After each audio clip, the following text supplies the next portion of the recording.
আজকে আপনাদের সাথে খুবই গুরুত্বপূর্ণ একটা টপিক নিয়ে আলোচনা করব।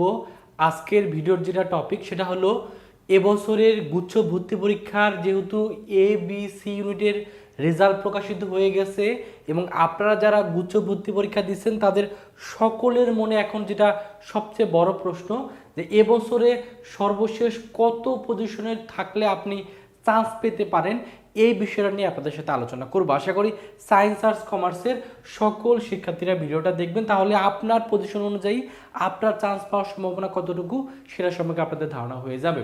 প্রথমে যদি এবছরের রেজাল্টটা নিয়ে যদি আলোচনা করি, যেহেতু এই ইউনিটের রেজাল্টটা আজকে প্রকাশিত হয়েছে, এই ইউনিটে কিন্তু এবছরে যারা শিক্ষার্থী অংশগ্রহণ করছিল ভর্তি পরীক্ষা দেওয়ার জন্য 1,25,938 জন শিক্ষার্থী ভর্তি পরীক্ষা দিছিল, বাট সেখান থেকে পাশ করছে মাত্র 30%, অর্থাৎ মাত্র 30% শিক্ষার্থী পাশ করছে, অর্থাৎ 100 জন শিক্ষার্থীর ভিতরে মাত্র 30 জন শিক্ষার্থী পাশ করছে, বাকি 70 জন শিক্ষার্থী কিন্তু অকৃতকার্য হয়েছে।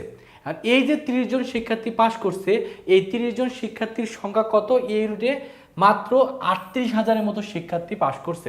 আর প্রশ্ন হলো তাহলে কত পজিশন থাকলে চান্স হবে? আর এই যে কত পজিশন হলে চান্স হবে এটা কিন্তু আসলে ডিপেন্ড করে সাবজেক্ট চয়েস দেওয়ার উপরে। অর্থাৎ সাবজেক্ট চয়েসটা যদি গুচ্ছতে আপনি সঠিকভাবে দিতে পারেন, আবেদন যদি সঠিকভাবে করতে পারেন, তাহলে কম মার্ক নিয়ে বা পজিশন দূরে থেকেও আপনার চান্স পাওয়ার সম্ভাবনা আছে।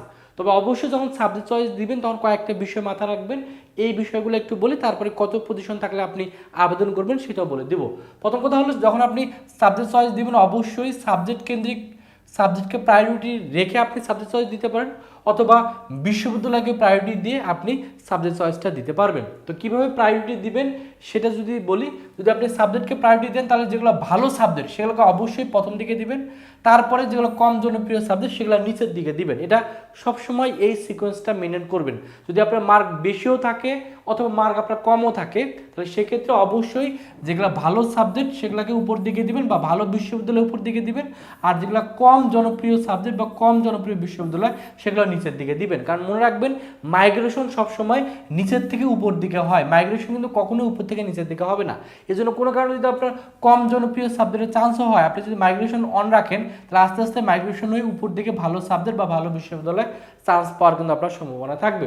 এবং অবশ্যই যাদের কম মার্ক থাকবে বা যাদের মার্ক কম আসছে তারা অবশ্যই বেশি বেশি বিশ্ববিদ্যালয়ে আবেদন করবেন, এবং যেগুলোতে আসন সংখ্যা বেশি সেই বিশ্ববিদ্যালয়গুলোতে আবেদন করবেন। এবং অবশ্যই যারা এই ইউনিটের শিক্ষার্থী আছেন মার্ক কম, তারা অবশ্যই এ বি সি তিনটা ইউনিটে আবেদন করবেন, অর্থাৎ বিভাগ পরিবর্তন সহ অবশ্যই আবেদন করবেন যাদের মার্ক কম বা যাদের পজিশন দূরে আছে। এবং অবশ্যই যাদের মার্ক কম বা পজিশন দূরে তারা অবশ্যই সকল সাবজেক্ট আবেদন করার চেষ্টা করবেন, আপনি বাছাই করার সুযোগ নাই। যাদের মার্ক অনেক ভালো বা যাদের পজিশন অনেক ভালো আছে তারা অবশ্যই দেখে শুনে আবেদন করবেন, বা যাদের মার্ক কম বা যাদের পজিশন দূরে তারা অবশ্যই সকল সাবজেক্টে আবেদন করবেন, তাহলে আপনার চান্স পাওয়ার সম্ভাবনা থাকবে। এখন তো আলোচনা করি এবছরের যে রেজাল্টটা আসলো এ বি সি, কত পজিশন পর্যন্ত আপনারা আশা রাখতে পারেন। যারা এ ইউনিটের শিক্ষার্থী আছেন যাদের পজিশন 20,000-এর আশপাশে আছে তারা আশা রাখতে পারেন তাদের চান্স পাওয়ার সম্ভাবনা আছে। আর যদি মার্কের ক্ষেত্রে বলি, এবছর কিন্তু কাট মার্ক অনেক কমে গেছে, যদিও আমরা আশা করছিলাম যে হয়তো বা 48 বা 50-এর ভিতরে চান্স হবে, বাট এবছর দেখা গেছে রেজাল্ট দেওয়ার পর এই কাট অফ মার্কটা অনেক কমে গেছে। তো আশা করা যাচ্ছে যাদের 40-এর আশপাশে মার্ক আছে তাদের চান্স পাওয়ার একটা ভালো সম্ভাবনা আছে, অর্থাৎ যারা 20,000 পর্যন্ত সিরিয়াল আছেন তারা অবশ্যই আবেদন করবেন, তাদের একটা সম্ভাবনা আছে চান্স পাওয়ার জন্য। তবে যাদের 15,000-এর ভিতরে সিরিয়াল আছে তারা আশা রাখতে পারেন যে আপনার যে চান্স নিশ্চিত হবে, তবে 20,000 পর্যন্ত আপনার ওয়েটিং পর্যন্ত আশা রাখতে পারেন।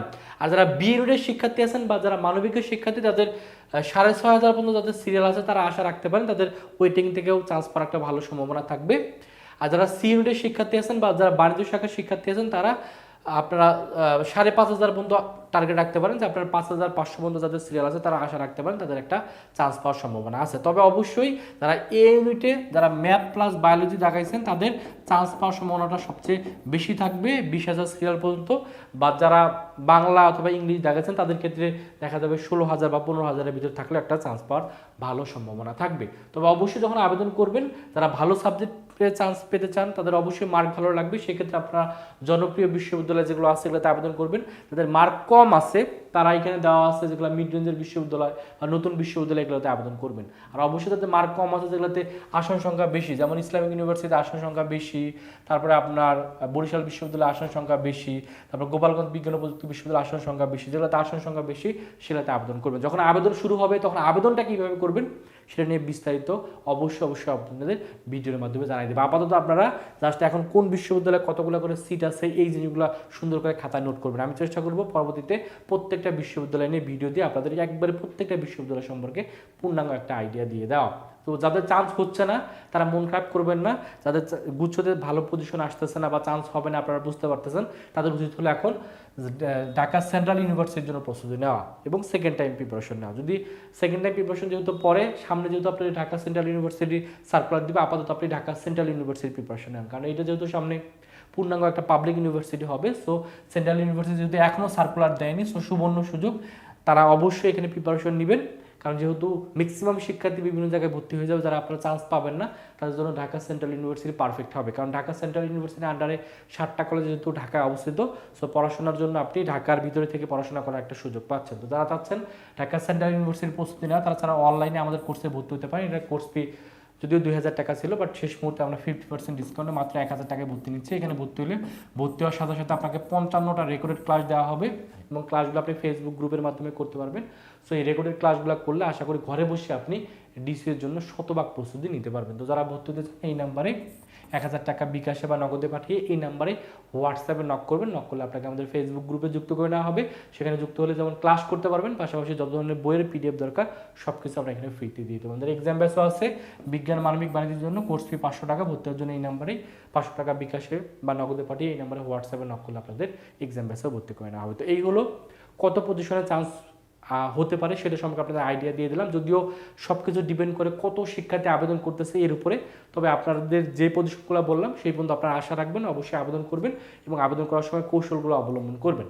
তো সেই পর্যন্ত সকলে ভালো থাকবেন এবং কোনো প্রশ্ন থাকলে অবশ্যই কমেন্টে প্রশ্ন করে ফেলবেন। সকলের জন্য অনেক অনেক শুভকামনা। আল্লাহ হাফেজ।